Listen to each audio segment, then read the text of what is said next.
سے زائد فلسطینی شہید ہوئے ہیں، جن میں معصوم بچے بھی ہیں، وہ خوراک کے لیے تڑپ رہے ہیں، وہ پانی کے لیے تڑپ رہے ہیں، اور ہم صرف یہاں پر قراردادوں پر قراردادیں لا رہے ہیں، عملی طور پر کوئی کام نہیں کر رہے ہیں۔ جناب چیئرمین، آج مشتاق صاحب، میں بیٹھا ہوا تھا، میں بھی قرآن شریف کا مطالعہ کرتا ہوں کبھی کبھار، آج مجھے ایک آیت میرے سامنے آئی، اچانک آئی، میں آپ کی اجازت سے چاہتا ہوں کہ وہ میں سنا دوں اردو ترجمے۔ جناب اعلیٰ سورہ نمبر 4 آیت نمبر 75، وہاں کہتا ہے، اور اے مسلمانوں تمہارے پاس کیا جواز ہے کہ اللہ کے راستے میں اور ان بے بس مردوں، عورتوں اور بچوں کی خاطر نہ لڑو، جو یہ دعا کر رہے ہیں کہ اے ہمارے پروردگار ہمیں اس بستی سے نکال لائیے جس کے باشندے ظلم توڑ رہے ہیں، اور ہمارے لیے اپنی طرف سے کوئی حامی پیدا کر دیجئے، اور ہمارے لیے اپنی طرف سے کوئی مددگار کھڑا کر دیجئے۔ سر، غیر مسلم ہو کر مجھے جب یہ آیت آتی ہے، مجھے شرم آ رہی ہے کہ ہم یہاں پر صرف قراردادیں ایئر کنڈیشن ماحول میں، گرم ماحول میں بیٹھ کر رہے ہیں، کچھ عملی طور پر کوئی کام نہیں کر رہے۔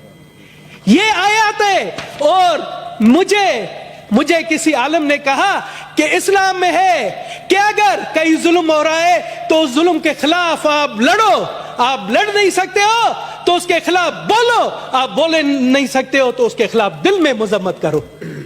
تو کیا ہے، کہاں پر ہے وہ چیزیں؟ مجھے بتائیں وہاں پر کہاں پر یہ چیزیں؟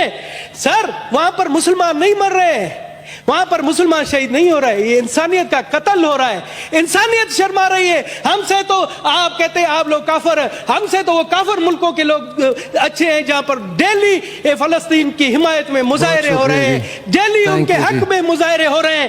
جناب اعلیٰ، میں آپ کو سر مجھے دے، میں پاکستان کی 1 کروڑ اقلیتی عوام کی طرف سے اپنے فلسطینی بھائیوں کے ساتھ ہوں، اور ہمیں فخر ہے، مجھے فخر ہے، میرے خاندان کو فخر ہے کہ ہم نے ظلم کے خلاف اہل بیت کی بھی مدد کی تھی۔ اہل بیت ہمارے ہاں پاکستان میں مہمان تھے اور ان پر ظلم ہوا، ان کے ساتھ ہم مل کر لڑے، تو ہم اپنے فلسطینی بھائیوں کے لیے بھی ہیں اور اسی روایت کو برقرار رکھیں گے۔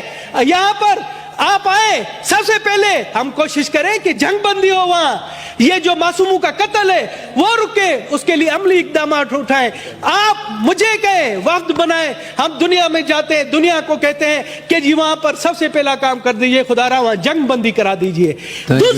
دوسری تجویز ہے کہ وہاں فلسطین کے عوام کو، پاکستان کے وہاں سے 4 جہاز تو گئے، مگر میں کہتا ہوں کہ اس ایوان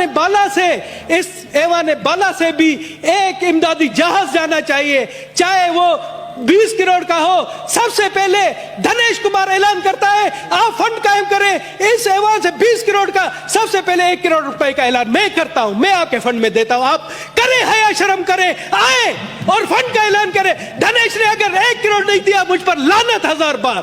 آپ 20 کروڑ روپے کا کریں، آپ کریں، ادھر سے ہم جائیں گے اور امداد اپنے فلسطینی بھائیوں کو پہنچائیں گے، ادویات پہنچائیں گے، ان کے لیے پانی راشن پہنچائیں گے۔ آپ کریں، اعلان کریں، اگر میں نے نہیں دیا مجھ پر لعنت۔ تھینک یو جی، تھینک یو جی۔ جی سینیٹر سید وقار مہدی صاحب۔